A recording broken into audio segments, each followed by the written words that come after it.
We'll start the Bhagavatam class. Om Namo Bhagavate Vasudevaya.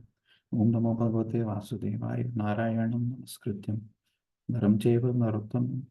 Devim Saraswatim Vasam. Tato Jayamudiro. Nashta Prayasha Tattavaksham. Nityam Bhagavata Sevaya. Bhagavati Uttam Shloke Bhakti Bhakti Nishtati. Thank you all for joining this class. Today we would be going through the verses 23 till 30 from second canto, 6th chapter, which is titled Purushukta Confirmed. So we'll start with the shloka 23. I'll read the first shloka, full translation and purport, and then people can read the other purports and translations as and when it comes. So we'll start with the shloka number 23. Okay. Yada yadasya nabhayan nalinat aham asam mahatmanaha navedam yagnyas sambharan purusha vayavan prate. Translation. When I was born from the abdominal lotus flower of the Lord Mahavishnu, the great person, I had no ingredients for sacrificial performances except the bodily limbs of the great personality of Godhead. Purport by His Divine Grace, Srila A.C. Bhaktivedanta Swami Srila Prabhupada.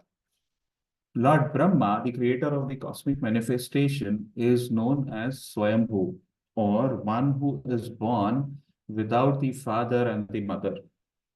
The general process is that a living creature is born out of the sex combination of the male father and the female mother. But Brahma, the firstborn living being, is born out of the abdominal lotus flower of Mahavishnu, plenary expansion of Lord Krishna.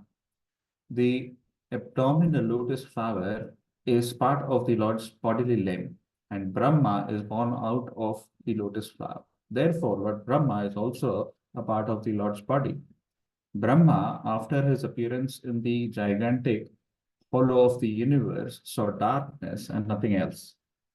He felt perplexity, and from his heart, he was inspired by the Lord to undergo austerity, thereby acquiring the ingredients for the sacrificial performances.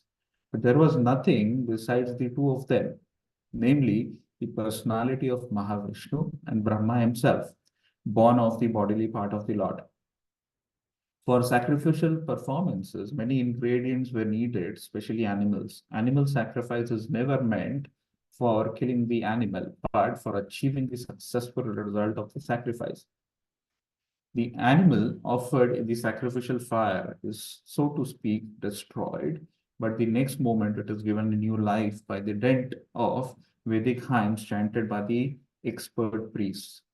When such an expert priest is not available, the animal sacrifice in the fire of sacrificial altar is forbidden. Thus, Brahma created even the sacrificial ingredients out of the bodily limbs of the Garbhodakshaya Vishnu, which means that the cosmic order was created by Brahma himself. Also, nothing is created out of nothing, but everything is created from the person of the Lord. The Lord says in Bhagavad Gita, Aham sarvasya prabhavo mattah sarvam pravartate. Everything is made from my bodily limbs, and I am therefore the original source of all the creations. The impersonalists argue that there is no use of worshipping the Lord when everything is nothing but the Lord himself. The personalists, however, worship the Lord out of great sense of gratitude, utilizing the ingredients born out of the bodily limbs of the Lord. The fruits and flowers are available from the body of the earth, and yet Mother Earth is worshipped by the sensible devotees with ingredients born from the earth. Similarly, Mother Ganges is worshipped by the water of the Ganges, and yet the worshipper enjoys the result of such worship. Worship of the Lord is also performed by the ingredients born from the bodily limbs of the Lord, and yet the worshipper who is himself a part of the Lord, achieves the result of devotional service to the Lord. While the impersonalists wrongly conclude that he is the Lord himself, the personalists, out of great attitude, worship the Lord in devotional service, knowing perfectly well that nothing is different from the Lord. Devotee, therefore, endeavors to apply everything in the service of the Lord, because he knows that everything is the property of the Lord and that no one can claim anything as one's own. This perfect conception of oneness helps the worshipper in being engaged in the loving service, whereas the impersonalist, being falsely puffed up, remains a non-devotee forever without being recognized by the Lord. ओम अज्ञानतिमिरान्धस्य ज्ञानाञ्जनशलाकया चक्षुरुन्मीलितं तस्मै श्रीगुरुवे नमः। स्वयं रूपगदामयं ददाति सुतान्तिकं वन्देऽहं श्रीगुरुं श्रीयुतपदकं श्रीगुरुं वैष्णवांश्च श्रीरूपं साग्रजातं सगुणं कृष्णकरुणा सिन्धु दीनबन्धु जगत्पति गोपेश गोपीकान्तारं तप्तकाञ्चन गौराङ्गी राधे वृन्दावनेश्वर सुष्मानुस्तुति प्रणमामि वाञ्छाकल्पतरुभ्यश्च कृपा सिन्धुः च पतितनां पावनेभ्यो वैष्णवेभ्यो नमः। So let's go. Hope you are able to see my screens, the PPT, right?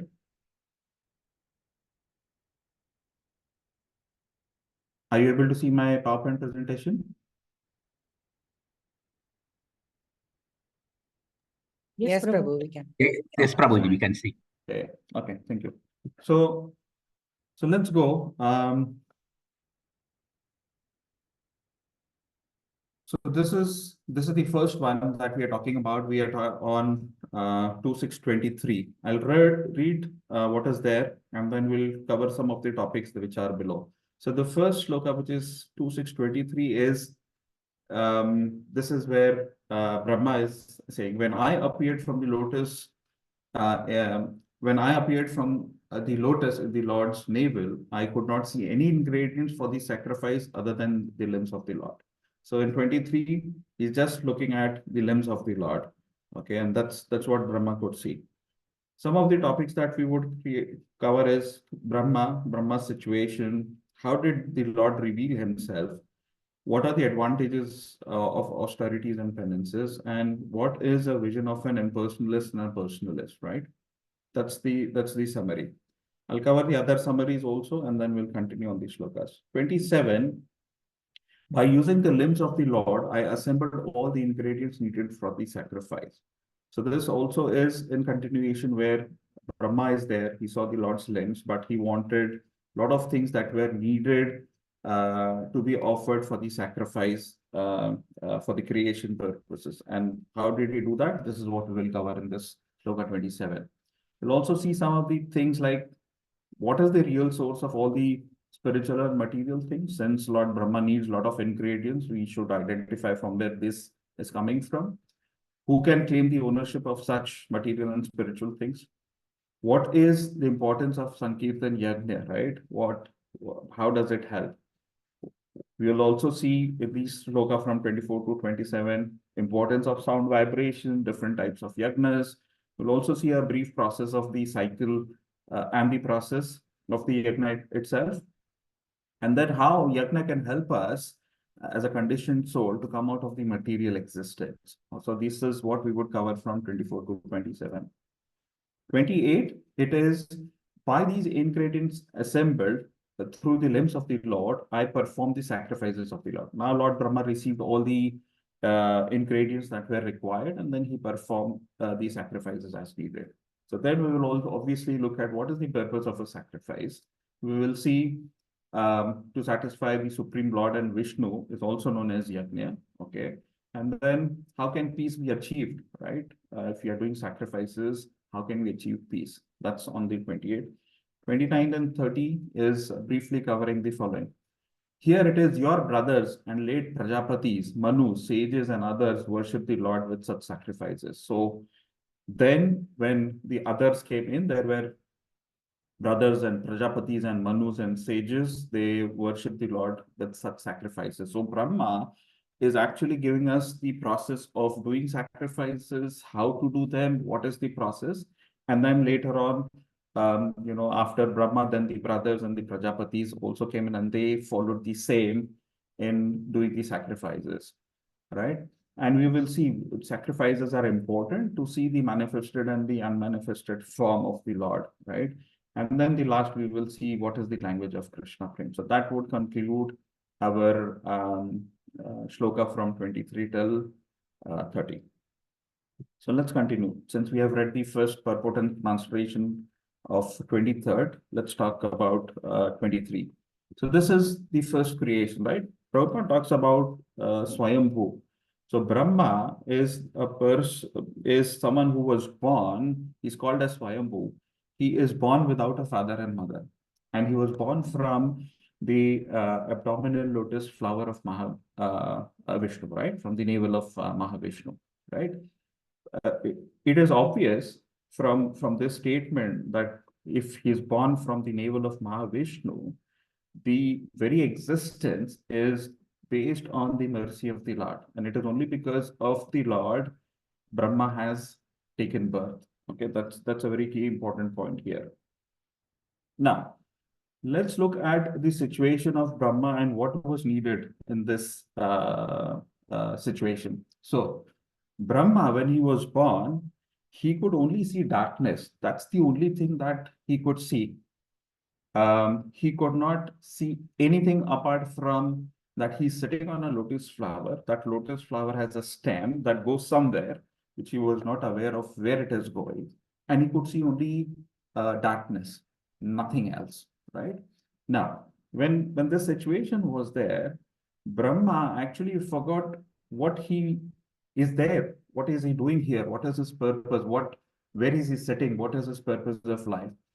And then, based on this situation, Brahma really wanted to search what is from where this lotus stem is coming from, and he really wanted to go to search, the origin of that stem from where it is coming. So he went at all the places, searched at all the places. It said that he searched all the 14 planetary systems and went till the Garbhodak ocean, but he could not find anything. Okay, he could not find from where it is originating from.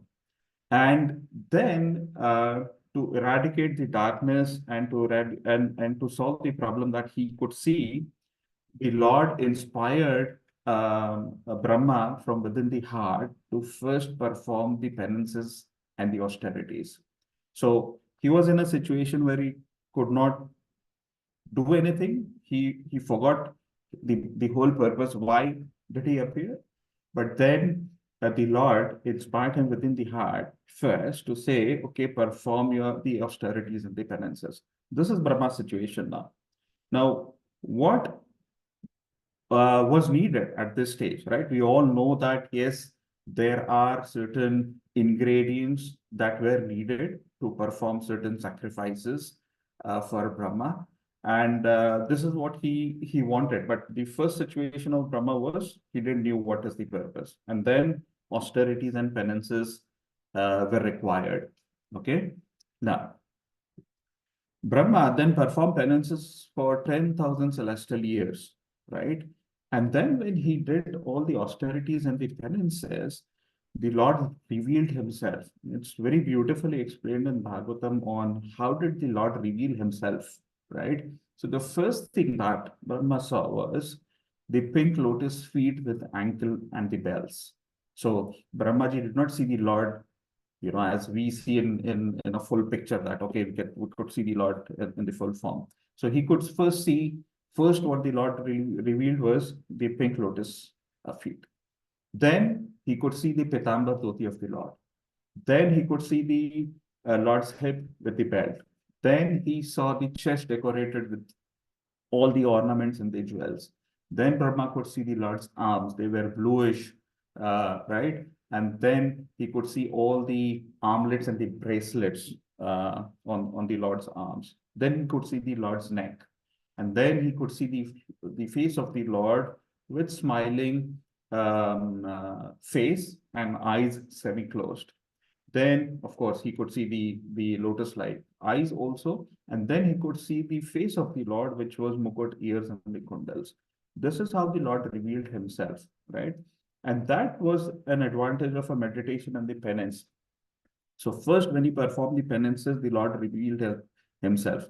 Now, further, we will see that when he is performing all the sacrifices, he's getting all the other things that he needs. So when he saw the Lord, okay, Brahma claimed that this is Lord Hari. Immediately he said, "Oh, this is Lord Hari." Now the question comes is who told him that this is Lord Hari? He saw a form, right? But then the question comes is how did he know that this is Lord Hari? So it is said that when you perform the meditation and penances onto the Supreme Lord, the truths are revealed in the core of your hearts. And this is what happened with Brahma, that the truth was revealed in his heart, and he could immediately recognize that this is Lord Hari and no one else. Okay. And then it is said that once the truth is revealed in the core of your hearts, you will receive a strong conviction about the actual truth. That means you will not need anyone to convince anything about what is happening. And this is what happened with Lord Brahma, right? He did the meditation and penances, and immediately the truth was revealed within the heart. So this is how the Lord revealed himself, and this is the advantage of the meditation and the penances. Now, Prabhupada also talks about in this particular verse is there are people who are actually seeing things in a different way. Now, Brahma wanted all the ingredients, and then it is clearly mentioned that these ingredients came from the bodily limbs of the Lord, right? Now, there is a vision that Prabhupada talks about in this shloka, which says, okay, what about the impersonalist and the devotees? How do they see this? Now, since the ingredients are coming out from the limbs of the Lord, there's just a perspective on how impersonalist and a devotee sees those things. When it comes to impersonalist, it is, Prabhupada says, there was a question that is raised. Typically, the impersonalist will say, what is the use of worshipping the Lord when everything is the Lord himself? So if everything is Lord, everything is there, created by the Lord, when the Lord is all knowledgeable, then why do we worship him, right? So Prabhupada says these kind of impersonalists, when they have these kind of questions and they really do not want to worship the Lord, they think that they are the Lord themselves, right? They start thinking that sense that, oh, I don't need to worship the Lord because everything is Lord himself and I'm also the Lord. In that bargain, what they do is they start committing offenses at the lotus feet of the Lord. And once you do that, then you are never recognized by the Lord. Okay, that's one part of the impersonalist. This is what they think, and this is where they end up with. The second is a devotee. So when you look at the devotee will utilize everything that is required for the worship. That means all the ingredients that are coming out of the limbs of the Lord, the devotee will utilize it to the maximum. Prabhupada gives an example for the various ingredients that were born out of the bodily limbs of the Lord includes they were coming out from earth, they were coming up from Ganges, so flowers, all the offering materials that were needed were part of earth and Ganges. So here it is said devotee will use everything that comes out, okay, for the service of the Lord. So even if it is flowers, fruits, water, everything would be utilized by the devotees, right? And they would perform devotional service with all the items that are coming out. So that's the difference. So ingredients were born out of the limbs of the Lord, and then devotee, once they do this devotional service towards the Lord, they will enjoy the results of such worship. And the end result is that the Lord will never forget his devotees, right? Bhagavad Gita says, that means my devotees will never perish. So all the ingredients were born out of the bodily limbs of the Lord. So that means everything is given by the Lord himself. Okay. Let's go to the 24th shloka now, and let's look at what is happening with all the ingredients now. So text number 24. Teshu yagyasya pashavaha swapanas swapanas swanam sorry. Teshu yagyasya pashavaha savanaspatayah kusha idam cha de vaya janam kalaschoru runanvitaha. Translation. For performing sacrificial ceremonies, one requires sacrificial ingredients such as flower, leaves, straw, along with the sacrificial altar and suitable time. It's a very small translation, only one line that we have. So now, let's look at the 24, right? So Brahma even created sacrificial ingredients out of bodily limbs of the Garbhodakshaya Vishnu. This is what is happening now. This gives us two things. This tells us that everything comes out of something and nothing comes out of nothing. Okay, it's very important. So there are things that are coming out of something. It's not that it is magical, some power that is there and it just comes out. No, there is a source for everything. So we are talking of things that are required at the for the sacrifice, either material things and even spiritual things. In the first sloka, which was 23, Prabhupada also talked about there were animals or pashus that were sometimes required for the sacrifices, right? And Prabhupada says, yes, these animals were sometimes used in the sacrifices, but for a higher purpose, right? In Kali Yuga, this is not at all recommended, but then back then during those times, yes, there were sacrifices done, but it was to a level that there were pure Brahmanas who were chanting the hymns in a proper way, in a proper process, and the animals used to immediately get liberated and used to get the human life after that. That was the whole process. So for sacrifices, Brahma wanted ingredients which were material and spiritual both. So yes, animals, yes, things like fruit, flowers, altar, and other things that were needed. So there is a source for everything. Now, who claims this responsibility? Who says that, who can provide this spiritual and material things? And this is where Krishna claims the ownership, right? We should understand that when you need something material or spiritual, there has to be a source. And Krishna is claiming this ownership. In Bhagavad Gita, it is beautifully explained in 10.8. It says, Aham sarvasya prabhavoho, mattaha sarvam pravartate, iti matva bhajante mam, bodha bhava samyuta. So Krishna is clearly saying, I am the source of all spiritual and material worlds, right? Everything emanates from me. The wise who perfectly know this engage in my devotional service and worship me with all their hearts. So Krishna is claiming this ownership. And then on the material front and the spiritual front, he does that again.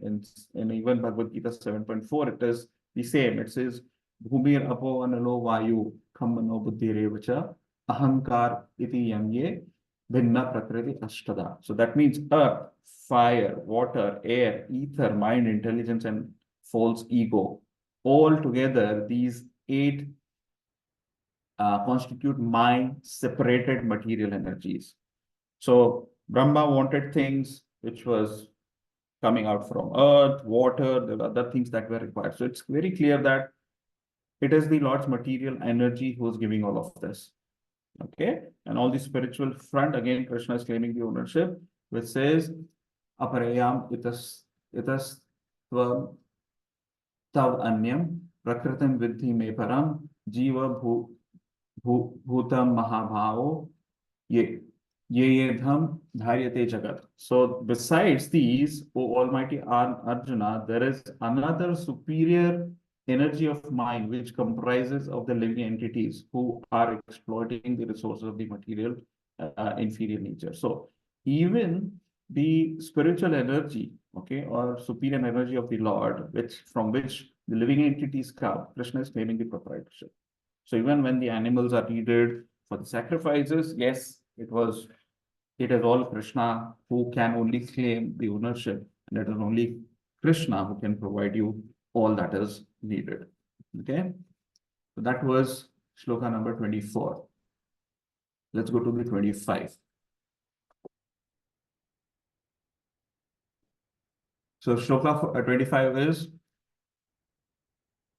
Vastuni oshadhaya sneha rasaloha mrudo jalam rishcho rishcho yajunshi samani chaturhotam cha saptamaha. Translation. Can someone read the translation and purport? Yes, Prabhu. I'll read, Prabhuji. Okay. Okay, go ahead, Shri Prabhuji. Other requirements are utensils, grains, clarified butter, honey, gold, earth, water, the Rig Ved, the Yajur Ved, and the Sam Ved, and 4 priests to perform the sacrifice. Purport. That to perform a sacrifice successfully, at least 4 expert priests are needed.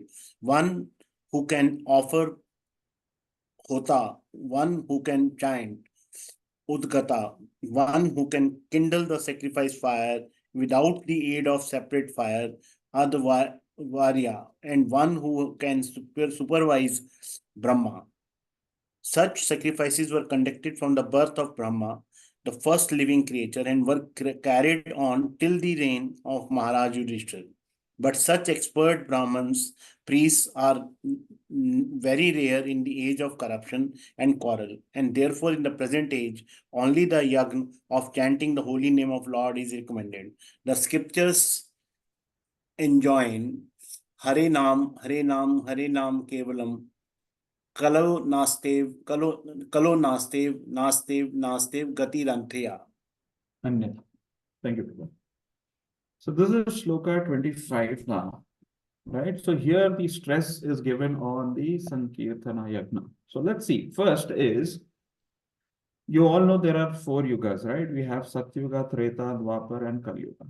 Now, what is happening is, in this particular shloka, it is all said that you wanted all the Vedas, and there were other 3-4 key people that were needed for performing the sacrifices. Let's look at one. Hota.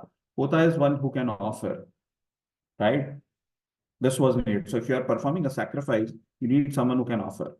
Second, there was something who was needed to chant, right? Udgata. That means who can chant very loudly and very clearly. So there was this person that was needed for pronouncing or the Vedas or chanting it in a proper way. Then the third one that was needed was Adavaryu, one who can kindle the sacrifice fire without the aid of a separate fire, right? The earlier mechanisms, there were no matchsticks or lighters, right? It was through a specific process, and these people would actually lit the fire without any aid. So this is the third person that was required. And this is Brahma. This is not the Brahma that is 4-headed Brahma, but this person was actually supervising things that when you do a sacrifice, it is done in a proper way. So there was one person very specifically required just to say, okay, are you putting things into the right order? Are you putting the right ingredients into the sacrifices? Is everything happening correctly? So this was the person who was actually supervising. And obviously there were sometimes pashus also required for certain type of sacrifices. And obviously, apart from all of this, there was an expert Brahmana who was required to do the sacrifice. So all these people would be required. But then Prabhupada was very clear that this was only available till the Dwapar Yuga, right? So we had Satyuga, where we had virtue, wisdom, and religion. So this was the most important and most pious people were here, where they were just doing meditations for the Lord. Then Treta Yuga came in, where they were doing various sacrifices at yagnas, and there were qualified brahmanas, and they were chanting specific mantras, and so forth. So this was in the Treta Yuga. Dwapar Yuga, yes, people were performing deity worship. It is said that till this point, till Yudhishthira Maharaj was there, to some extent there were brahmanas, there were people who were still there performing the yajnas. But then it is only till this stage these people were available.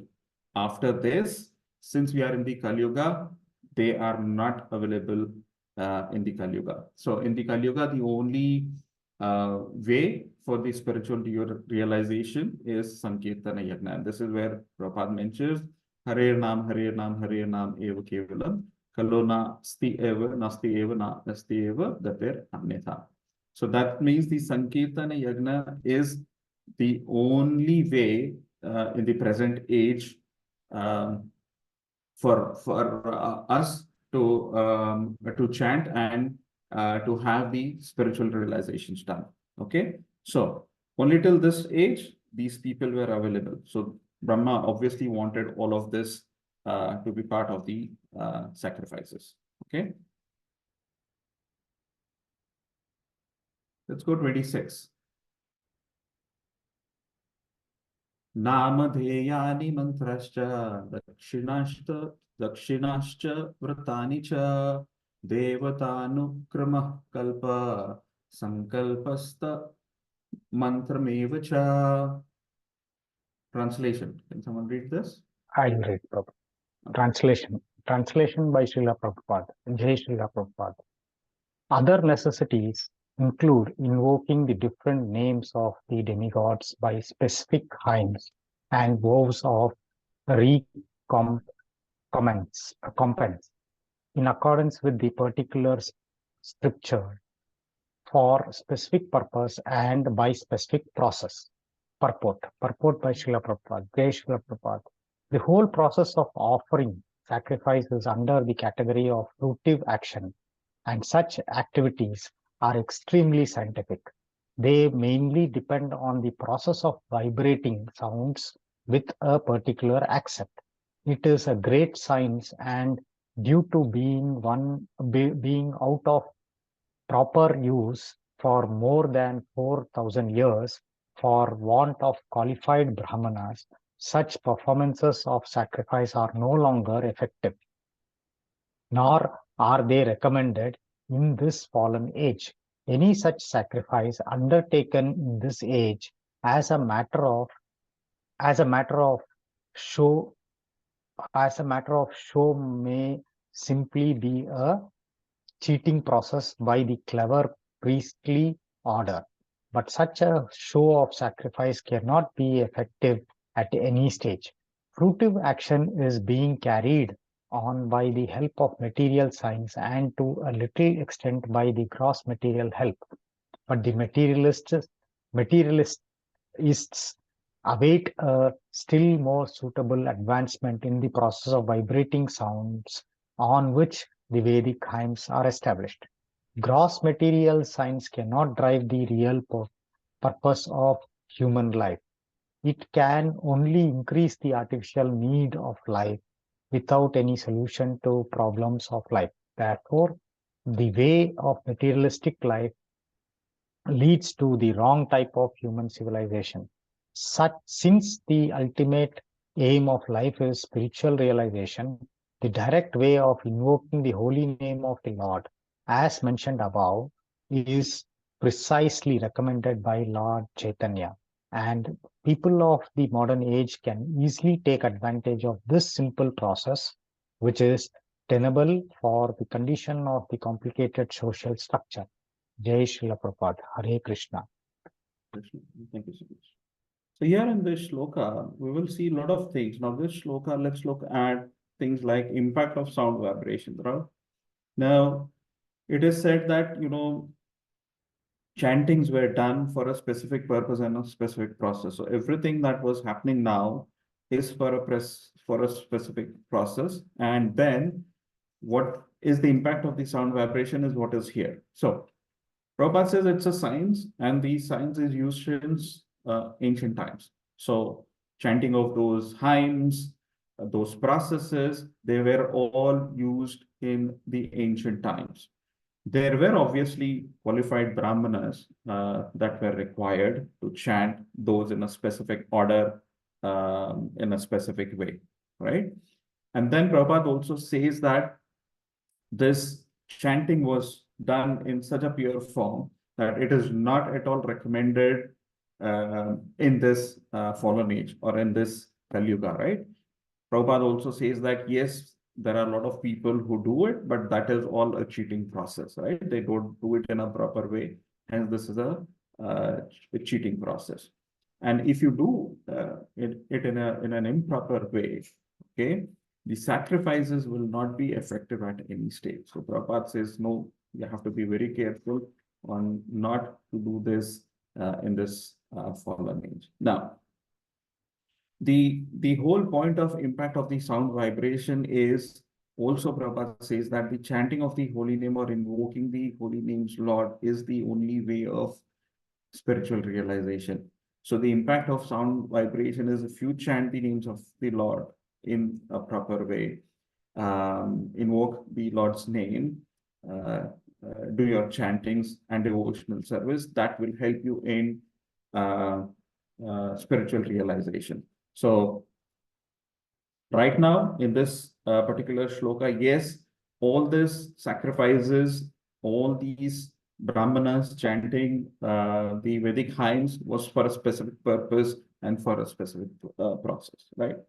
Let's go more deep into the sacrifices and see, you know, what kind of sacrifices are there and how Prabhupada actually bifurcates the sacrifice based on the criteria here. So let's look at the sacrifice and go into the process of sacrifice because it's quite important for us to understand why is Brahma doing all these sacrifices, and from these sacrifices, what are we getting out of it? So Prabhupada says sacrifices is, and this is actually primarily coming from the 3rd chapter of Bhagavad Gita, where you have the full description of the sacrifices mentioned. So let's look at the sacrifices first.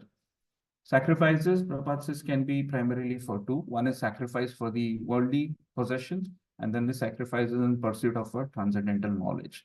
So when you have sacrifices for the worldly possession, this is someone who wants a temporary material happiness, sacrifices their material possessions to satisfy demigods such as Indra, sun gods, etc. So people who are after the material happiness, they do this kind of sacrifice, right?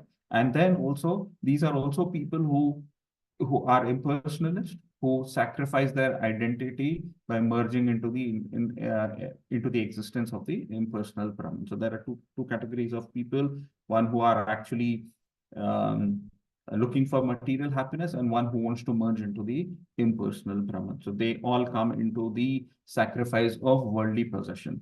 There are other specific class of people who sacrifice in pursuit of the transcendental knowledge, right? So here, these are those who are in Krishna consciousness, sacrifice all the material possessions for the satisfaction of the Supreme Lord. So this is the brief classification of two sacrifices that we have. Now let's go into a bit more into different type of sacrifices, because we want to understand on what is happening and can we achieve Krishna consciousness with these kind of sacrifices, yes or no. The first is, there are 4 types of sacrifices that are there. Let's look at it. One is called Dravya Yagna. I'll cover one by one and then we'll speak about it, right? So this Yagna typically is all the charitable activities, which is if someone wants to open a dharmashala, annakshetra, athitishala, anathalaya, and vidyapit. So schools, hospitals, food, providing food, all these charitable activities are called Dravya Yagna. And these are people who are sacrificing their possessions in the form of various kinds of charities. So these are the people who perform various charities, as we said, right? The second type of sacrifice is called Tapahayagna, which is for the promotion of higher planets within the universe. So if someone wants to elevate oneself to a higher planet, then they do the Tapayagna. This is another kind of sacrifice which is there.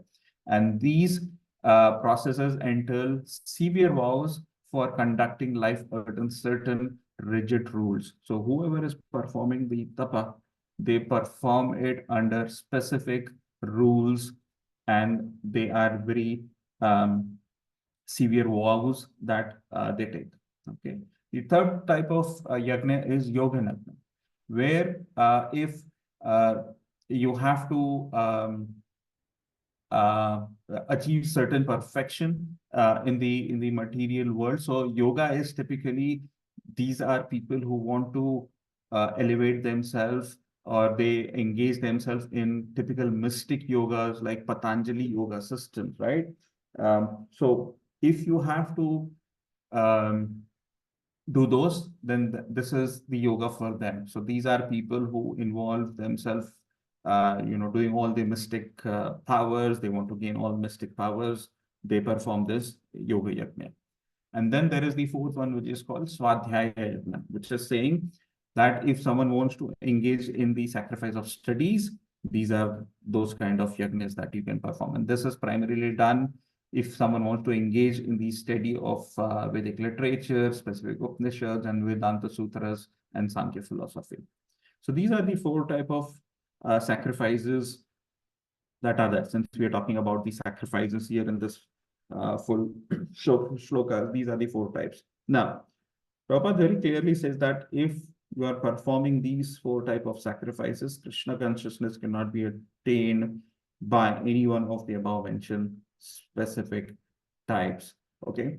Now, if you keep doing this, then it is not possible to achieve Krishna consciousness. We'll go further and see how Prabhupada beautifully defines what is an actual sacrifice definition and how we can come out from the conditioned material existence using the sacrifice. We will go through it. We have some more slides coming up. Now let's look at the certain cycle and processes of yajnas that we are talking about. Okay. And this is coming from Bhagavad Gita, I think 3rd chapter, and this is shloka number, I think this is 10 if I read correctly. Okay, so let's go. This is a very beautiful shloka that is there. So it says, Saha yagya praja srishtva purovacha prajapati. So performing the yagna results in what? So performing in yagna results in creation of men and demigods. Okay, so everything from now onwards that is happening, that Brahma is trying to do, everything is a result of yajna. And this is a beautiful process that explains on what is happening and how do we get things from the yajna.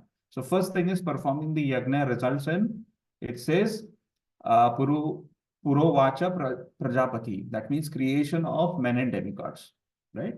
So when you perform the yajna, what happens? Then that's the next statement, right? It says, Devan Bhaya Bhava Yata Tena Te Deva Bhavan Bhavayantu Vaha. It says the demigods are pleased by the sacrifice and will also please you. So you perform the yajna, from the yajna, creation of the men and demigods happen. Performing the yajna pleases the demigods, and pleasing the demigods by the sacrifices will also please you.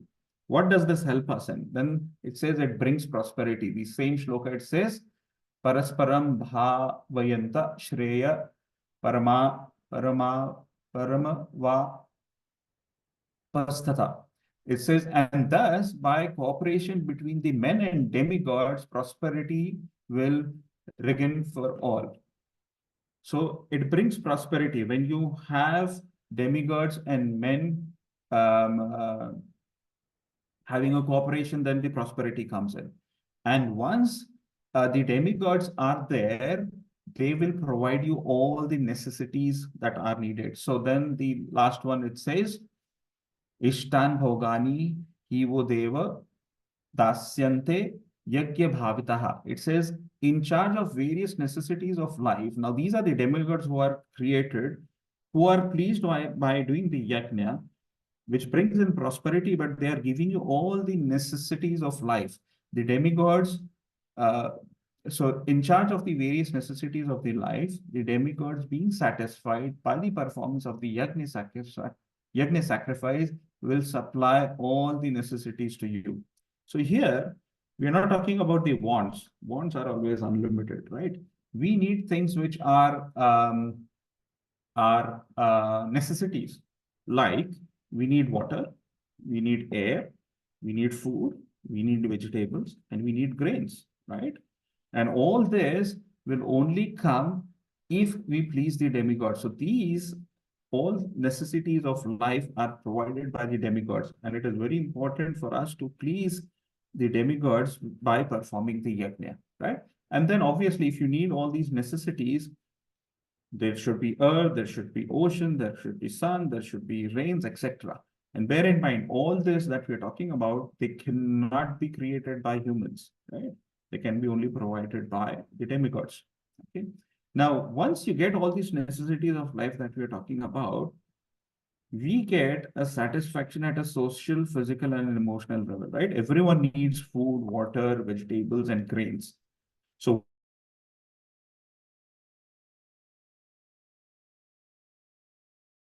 you will get all the peace that is required to elevate yourself to the higher level of perfection.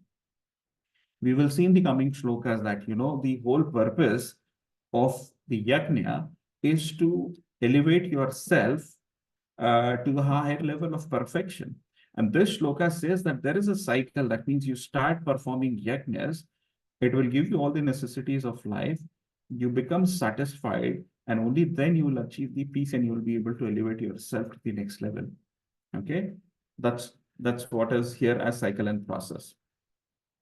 I'll continue because it's in continuation in the third chapter that Prabhupada explains that we as living beings, once we are there, we need food, right? And food comes from, it says annad bhavanti bhutani parjanyat anna sambhavaha, right? It says all living bodies subsist on food grains which are produced from rains. And where does these rain come from?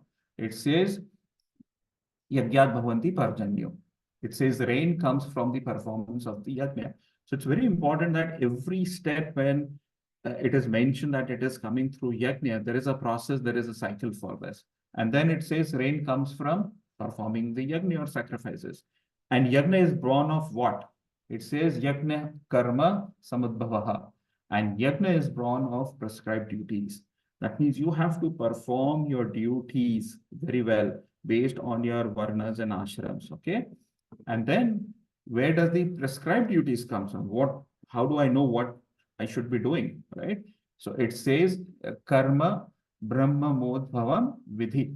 It says regulated activities are prescribed in the Vedas. And where does the Veda come from?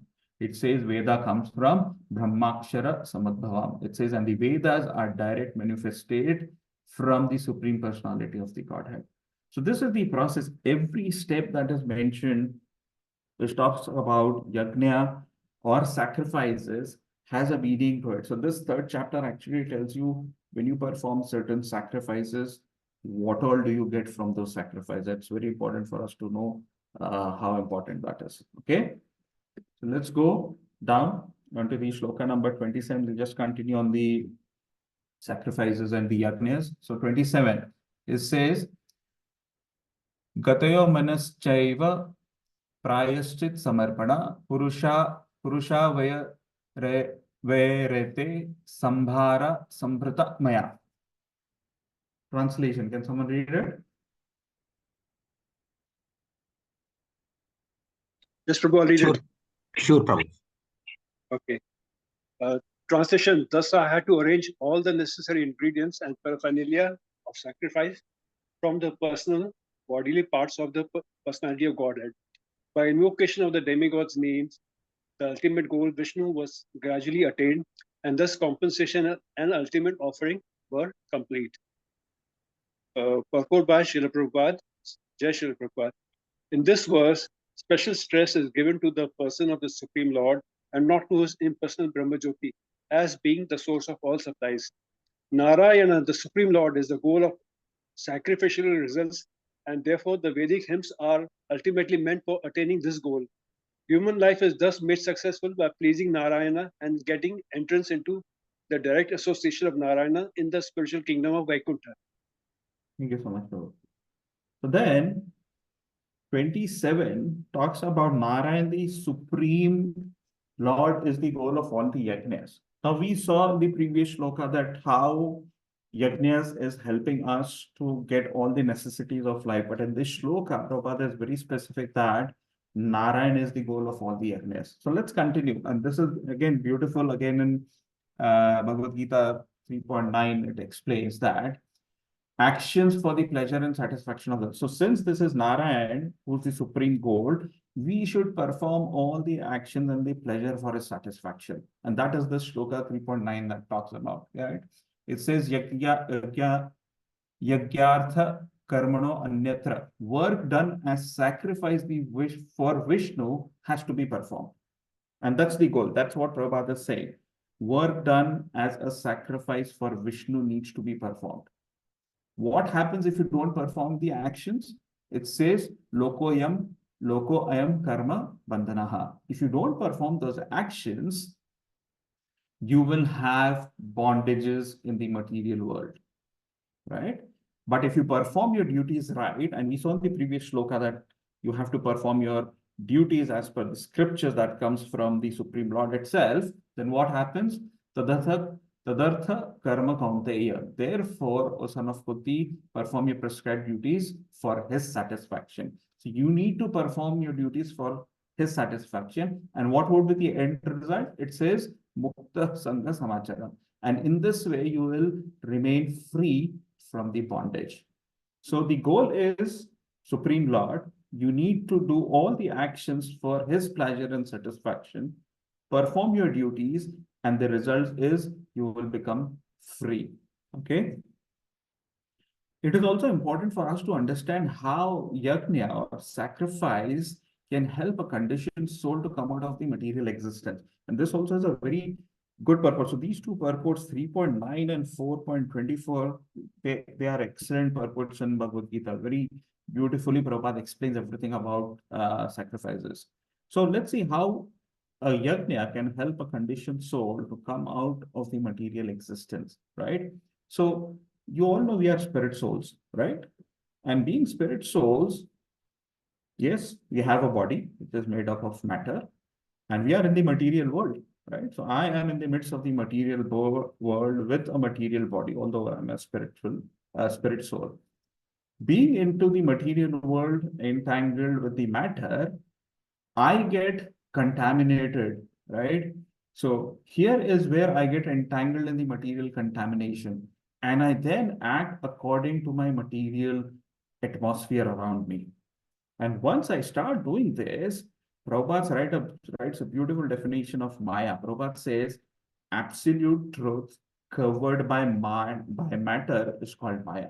So once you are into the material world, covered with the material body, getting contaminated and working according to your material atmosphere, then the absolute truth is hidden. And this is where Maya comes into the picture. Okay. And then what happens? You start seeing things separate from Krishna, right? Which is also an illusion. So, this is mine, and everything else is Krishna, yours, right? My wife is mine, my kids is mine, but Krishna, everything is yours, right? So this is where the illusion comes in.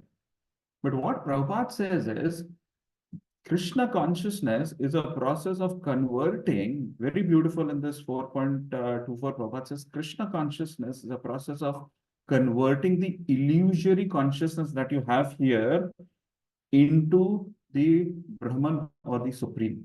So that's the change of heart that is needed, and Krishna consciousness will help you in doing that. So you need to convert, using Krishna consciousness, the illusory, the consciousness that you have to convert it towards the Brahman or towards the Supreme. And then Prabhupada says, when the mind is fully absorbed in Krishna consciousness, it is said to be in samadhi or trance. That means you perform all your devotional services, you become Krishna conscious, convert everything that you see here from an illusory consciousness towards the Supreme. So here, when you look at the things which is absolute truth covered by Maya, you start identifying yourself as body, you start identifying yourself as person, you start thinking that things belong to you, you have that propensity of enjoying, you think you are the proprietor, you are the doer and everything. Here, Prabhupada is saying you need to change that illusory consciousness. And that can only change when you have Krishna consciousness with you. And you need to change this to the Supreme. That means I'm not the doer. I'm not the proprietor. I am not this body. Everything that comes either material or spiritual, comes from Krishna. We saw this earlier, right? You need to change your consciousness to the Supreme. And with that consciousness, when you have that consciousness, being fully absorbed in it, then Prabhupada says this is called samadhi or trance. When your mind is fully absorbed in Krishna consciousness, you see everything is Krishna's. You don't see things separate from Krishna, but of Krishna. And then Prabhupada says this is samadhi or trance. And then Prabhupada rightly says in the last sentence here is, anything done in such transcendental consciousness, that means anything that you do with Krishna consciousness in your mind is called yajna. That means anything that you do with changing your illusory consciousness, with thinking that everything is Krishna's, then all such acts, Prabhupada says, is called yajna or sacrifice for the absolute. So 27 is all about Narayan, right? And here it says yajna has to be done for Narayan. And Prabhupada beautifully explains in this that since we are conditioned spiritual souls, the only way to get out of this material existence is through yajna. And Prabhupada says that yajna is nothing but changing the consciousness, performing everything for the Krishna, performing every act with that in your mind, with the Krishna consciousness in your mind. And then that is actually yajna. And that yajna, Prabhupada says, anything that you do is for the absolute. Okay. So that's shloka number 27. Okay. Let's look at 28. 28, it says, iti sambratra sambhara purushavaya veraham tameva purusham yagya tanevaya jamishwaram. Translation and purport. Can someone read it? Yeah, Hare Krishna. Hare Translation. Thus, I created the ingredients and paraphernalia for offering sacrifice out of the parts of the body of the Supreme Lord, the enjoyer of the sacrifice, and I perform the sacrifice to satisfy the Lord. Purport. People in general are always anxious to have peace of mind or peace in the world, but they do not know how to achieve such a standard of peace in the world. Such peace in the world is obtainable by performance of the sacrifice and by practice of austerity. In the Bhagavad Gita 5.29, the following description is recommended. Bhoktaram yajnatapasam sarvaloka maheshwaram shrudam sarva bhutanam jnatvam santim rakshati. The karma yogis know that the Supreme Lord is the factual enjoyer and maintainer of all sacrifices and of the austere life.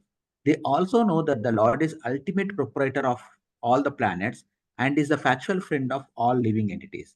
Such knowledge gradually converts the karma yogis into pure devotees of the Lord through the association of unallied devotees, and thus they are able to be liberated from the material bondage. Brahma, the virginal living being within the material world, taught us the way of sacrifice. The word sacrifice suggests dedication of one's own interest for satisfaction of a second person. That is the way of all activities.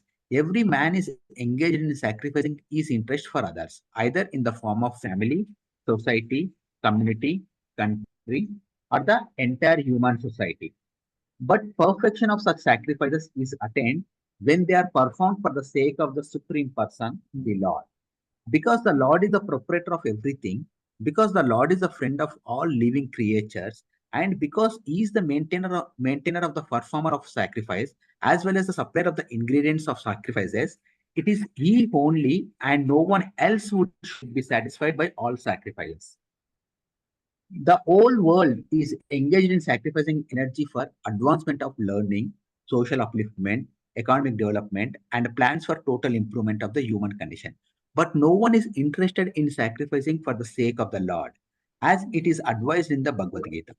Therefore, there is no peace in the world. If men at all want peace in the world, they must practice sacrifice in the interest of the supreme proprietor and friend of all. Jai Srila Prabhupada. Thank you, Prabhu. So now, purpose of sacrifice, right? This shloka talks about what is the purpose of sacrifice. Yes, we have to do the sacrifice, but then Prabhupada clearly writes that this sacrifice needs to be done for the Lord, right? And this is a shloka that is also Prabhupada writes, Bhoktaram Yajna Tapasam Sarva Loka Maheshwaram Surat Sarva Bhutanam Gyatvam Amra Shantim Richti. A person in full consciousness of me, knowing me to be the ultimate beneficiary for all sacrifices and austerities, the supreme Lord of all planets and demigods, and the benefactor and the well-wisher of all living entities, attains peace from the pangs of material existence. So who's providing all of this? As we said, right, this is the Lord who provides. So who is ultimately the beneficiary of all sacrifices and austerities? Of course, it is the Lord, because everything is coming from him, right? So Prabhupada clearly says to satisfy the Supreme Lord, Vishnu is also known as Yajna. So we have to satisfy Lord Vishnu. That's the whole purpose of Yajna here, right? And the real definition of sacrifice is, sacrifice means, and this is, sacrifice means to accept the supremacy of the Lord and thereby perform acts by which the Lord may be satisfied in all the respects. So that's the real definition of the sacrifice that we have. Okay, so we have to please the Lord because he's the one. He is Bhoktaram Yajna Tapasam, right? That's the meaning. So we have to do everything for him, and so that he can get pleased or satisfied in all the aspects. Prabhupada beautifully writes, I've just taken some of the statements that Prabhupada has written around, sacrifice. What is the meaning of sacrifice?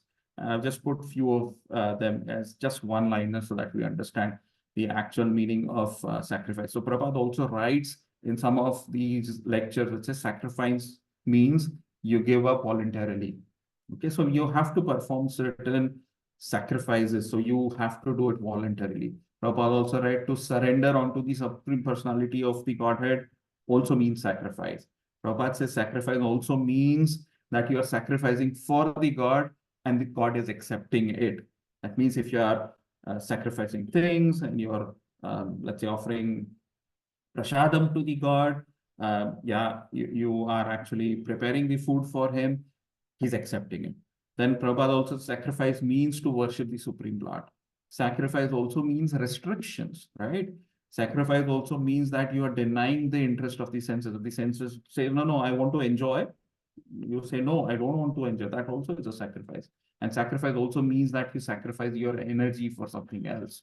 Prabhupada in this particular shloka talks about that, yes, there are sacrifices that people do in this material world for different people around you. So that is for, they spend a lot of time and energy on different people. That also means sacrifice. But ultimately, to satisfy the Lord is what is the definition here, right? So that's the core definition. Now, Prabhupada also says that how can the peace be achieved, right? Prabhupada talks about people are trying their best in the material world to achieve the peace, but then they will not be able to achieve the peace because unless you perform sacrifices, you will not. So this is also a very good shloka in Bhagavad Gita, which is 16:23.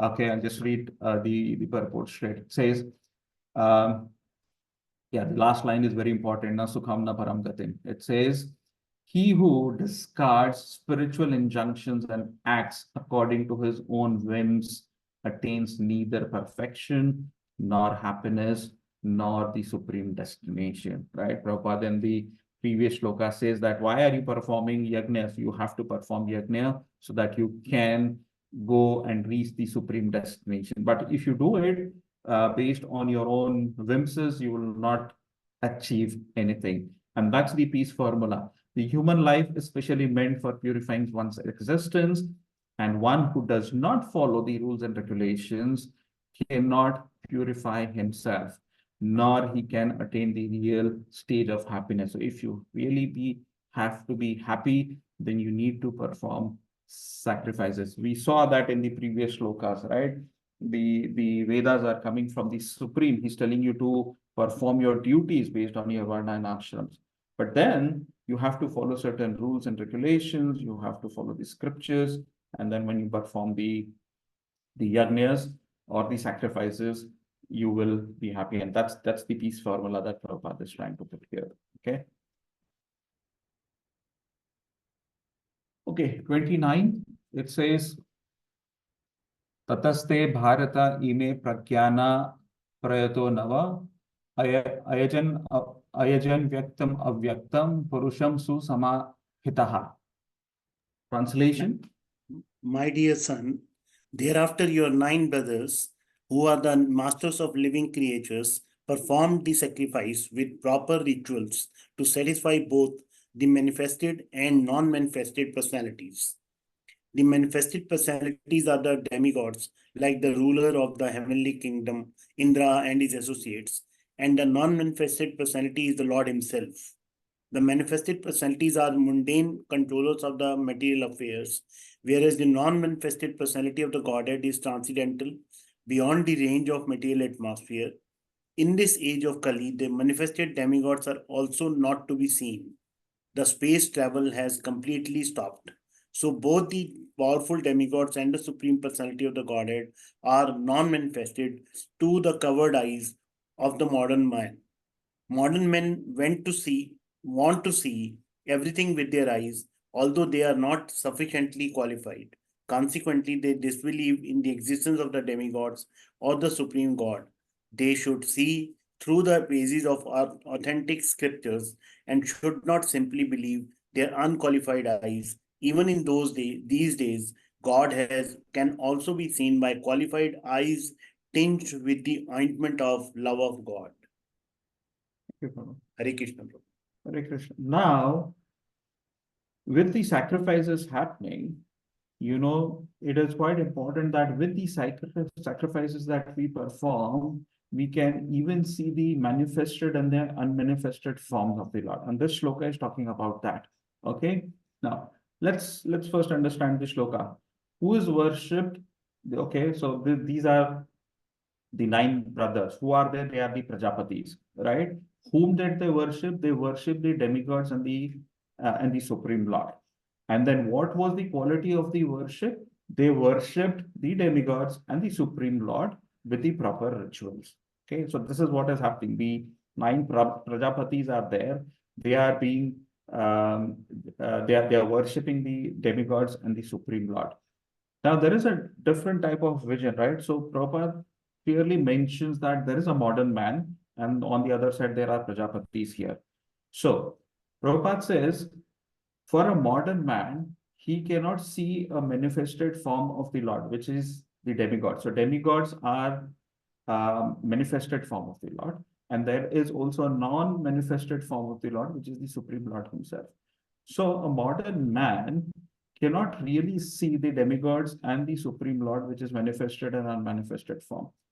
Since there is sacrifices happening, the Prajapatis were able to see both the forms. That means when you perform sacrifices, you are actually able to see the manifested form, which is the demigod, and you are also able to see the Supreme Lord, right? Now, here what is there? So Prajapatis could see the manifested form and also could see the unmanifested form, right?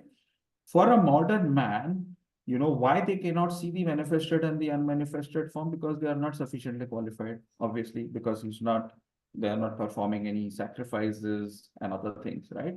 And then a big part is there is a disbelief in the existence. They do not believe in the Supreme. They do not believe in the scriptures. So there is a disbelief there, right? But Prabhupada says, even for a modern man at this age, in the current age, they will be able to see the Lord by 2 things. Prabhupada says, one is Gyan Chakshu and Prema Chakshu. Gyan Chakshu means they will be able to see via the authentic scripture. So if you have to even see the manifested and then the unmanifested form, which the Prajapatis were able to see using sacrifices, a modern man can still be able to do that if he takes the shelter of the authentic scriptures. or if his eyes are tinted with the ointment of love of Godhead. If that happens, then they will be able to realize the Supreme Lord and the demigods, which are manifested and unmanifested forms of the Lord. Prajapatis were quite qualified. There was no disbelief. They actually believed in everything that they had. They were following the authentic scriptures. They were in proper parampara. So everything was in place. And as Prabhupada writes, that there was always a space travel that they were able to move between the universes back then. But then the whole point is the sacrifices were performed to see the manifested and the unmanifested forms. So they were able to see the demigods and the lords based on the sacrifices that they were performing. For us, it is more now to take shelter of the authentic scriptures, to do devotional service, so that we will be able to now understand those two forms of the Lord. This is what is happening in here. Sacrifices, the Prajapatis were able to see the manifested and the unmanifested forms. Now, there are two references in Bhagavatam where, since this is Purusha Sukta confirmed and we are on this 6th chapter, which is titled the same, there are two instances, where the importance of Purusha Sukta is mentioned. One is in the 10th canto, where, the Devatas and the Brahmanas, they go to the shore, not the Brahman, the Brahma, they go to the shore and they start praying to the Lord. And this is where they started praying, and then Purusha Sukta prayers were there. Second is Chitraketu Maharaj, right? Who told Chitraketu Maharaj about the Supreme Lord and to glorify Lord Vishnu in Purusha Sukta? This was an instruction that was given by Narada Muni. Now, see, there is a conversation now that is happening between Brahma and Narada, but then Chitraketu Maharaj also was informed about the Purusha Sukta and also told to glorify Lord Vishnu in there. But who instructed Chitraketu Maharaj, right? It was Narada Muni who instructed him. How did Narada Muni get the knowledge about the Purusha Sukta? Lord Brahma is telling him. So this shows that there is a parampara and there is a knowledge that has been passed from a Guru Parampara system. So the Purusha Sukta that we are talking about was also then later on glorified in the 10th canto here, and with Chitraketu Maharaj also later on. So then the last shloka for today, it's shloka 30, which says, Tatascha manavaha kale irjire rishayo apare pitaro vibudha daitya manushya kratubhi virbhu. It says translation, I'll read the last one, that's fine. Thereafter, the Manus, the father of mankind, the great sages, the forefathers, learned scholars, and Daityas, and the mankind perform sacrifices to please the Supreme Lord. The Daityas are devotees of the demigods because they want to derive the greatest possible material facilities from them. Devotees of the Lord are ekanishta, or absolutely attached to the devotional service of the Lord. They have practically no time to seek benefits of the material facilities. Because of their realization of their spiritual identity, they are more concerned with spiritual emancipation than with the material comforts. So then with these sacrifices, the last one comes is, Daityas, which Prabhupada says, these are non-devotees. They worship the demigods for the material gains. And there are devotees, on the other hand, Prabhupada says that they are ekanishta, one-pointed devotional service towards the Supreme Lord. And that's the language for Krishna prema, right? They're not interested in material benefits. But then in the last shloka, Prabhupada says they all started praying, and that was only meant to please the Supreme Lord. So from 23 till 30, we all saw what is the importance of these sacrifices, how sacrifices are done, and Brahma was able to create all the required ingredients. And then ultimately our aim should be to please the Lord using the sacrifice. And as we saw in this age of Kali, the best is Sankirtana Yajna, that we can do by chanting the holy name of the Lord. Thank you so much. If you have any questions, any comments, I'm open for it. Prabhuji, I don't know if I understood it wrongly. I just had one clarification. In one of the shlokas, it was told that, yeah, the current day sacrifices that we generally do, because the way the chanting is done during the sacrifices is completely not in the right form. It is not worth doing the sacrifices, right? But Yeah. subsequently, I think that again, there was a mention of again continuing to do sacrifices. So Correct. what do we infer from this? I'm a little bit confused there. Maybe my understanding is wrong. Sorry. No, so one thing that is there is, yes, it is mentioned that during the initial yogas, that was done in the most purest form that was there. But then when Prabhupada says that, you don't have proper people to do it, does not mean that we don't have them at all. Like Prabhupada, if you see our movement, has created wonderful Vaishnavas who are doing all these yajnas and sacrifices, right? In ISKCON. So it's not that it is not there. It is there, but Prabhupada is doing a caution to us that out, if you go, there are people who have this cheating propensity who are not the proper people to do that kind of stuff. But if there are proper pandits, as we have, we in ISKCON, if you have seen, Prabhupada has made wonderful system where, people are learning in a very authentic way, doing pujas, doing yajnas in the proper ways. You see all the temples when they open up, right? Where we have big yajnas happening, and there are qualified Vaishnavas who sit on the yajnas, they chant the hymns in a proper way, do the invocations, do the Murti Puja and all that. So it's all there. It's just that Prabhupada is saying, no, you have to be very careful. But then if you don't have such kind of environment, such kind of people, then Prabhupada says the best way is then you do the Sankirtan Yajna, right? You saw one slide where it talked about Krishna consciousness, making your heart change and converting your consciousness to Krishna consciousness, and you act accordingly, then actually you are doing all the yajnas that are required. So it's not that you don't have to do it. There are people who do it in the right way, but it is just that you have to be very careful, because out there would be people who would be just doing things which are not in the right way. Okay. Thank you. Prabhu, one small confusion. Uh, This just, lotus, One Yeah, yes, point I Subal, would bro. like to add, just one point. So, Uday Prabhu, basically what sacrifice is being done also matters, right? So the main point that Prabhupada had spoken to not do sacrifice is the animal sacrifice.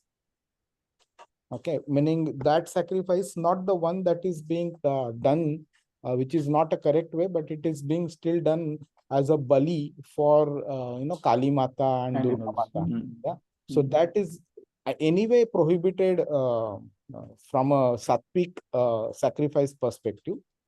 But also the other sacrifice is when people perform yajna and animals are sacrificed in the yajna, even that is prohibited. Prohibited. Mm. So that is what Prabhupada said, that this is not applicable in the age of Kali. But in general, sacrifice, the sattvic sacrifices are recommended to be performed, especially like fasting or reading scriptures, giving up entertainment, your sense pleasures and all that. And of all of them, the best sacrifice is the sacrifice of chanting. Yajnanam japa yajnosmi. Thank you. Prabhu, one small doubt. This lotus flower, that stem has come from Garbhodaya Vishnu or Mahavishnu? Because the very first words, it says abdominal lotus flower of the Lord Mahavishnu.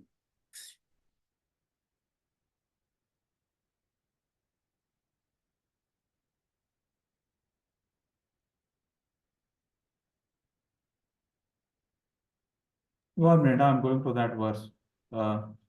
20, 23.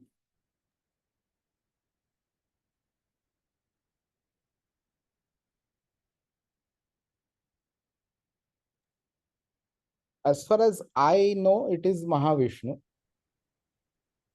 But let's hear from. 1 minute, I'm just going to that 23.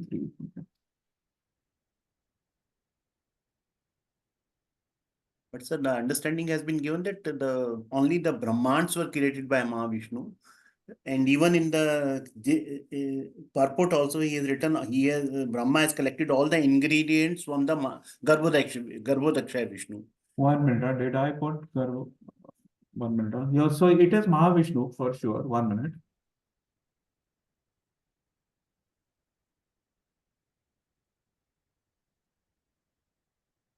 Also in the it is on the in the translation it says Mahavishnu, but then why Brahma is called Garbhodakshaya Vishnu is because it is coming from the garb of the Mahavishnu. That's why the name Garbhodakshaya Vishnu. You see what is happening. Lord Brahma is coming out from the navel, right? So coming out of the navel is Garbhodakshaya Vishnu from his garb. But it is Mahavishnu. Okay. Any other questions? No, thank you, Prabhu. Sir, you mentioned when Brahma looks at Krishna, his eyes are half closed. What's the reason for that? Okay. I'll have to read it, but then it just says because he's just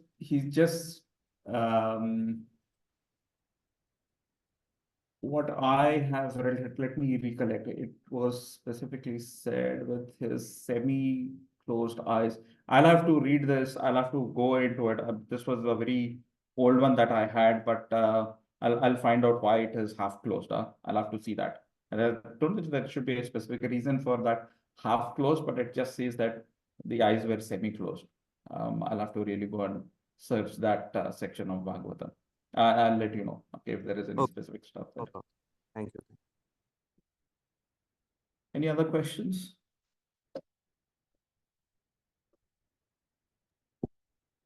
Doesn't look like Prabhu. Okay. So much. Thank you very much, Prabhu. Thank As you all. always, a wonderful presentation, detailed, to the point, and giving lots of examples, beautiful slides. Always, when it's a typical feature of your classes now, which we all love. So Thank you so much, Prabhu. Thank Thanks you a lot. very much. Hare Krishna. Please keep coming regularly. Yeah. And, if at all possible, please increase your frequency also, so that will Yeah. Hare Yes, Prabhu, we'll do that. Hare Krishna. Thank you so much. Thank you all. Thank you all for Thank joining. you. Hare Krishna. Thank you all. Hare Krishna. Let's Hare chant Krishna. Vaishnava prayers before we leave. Yeah. Kalpata- Vanchakalpatarubhishta Asincha, Patitanam, Patitanam Pavanebhyo Vaishnavebhyo Anand Koti Vaishnavan ki Ki Jai. Jai. Shila Prabhupada ki Jai. Adi ki Jai. Jai. Thank you, Prabhuji.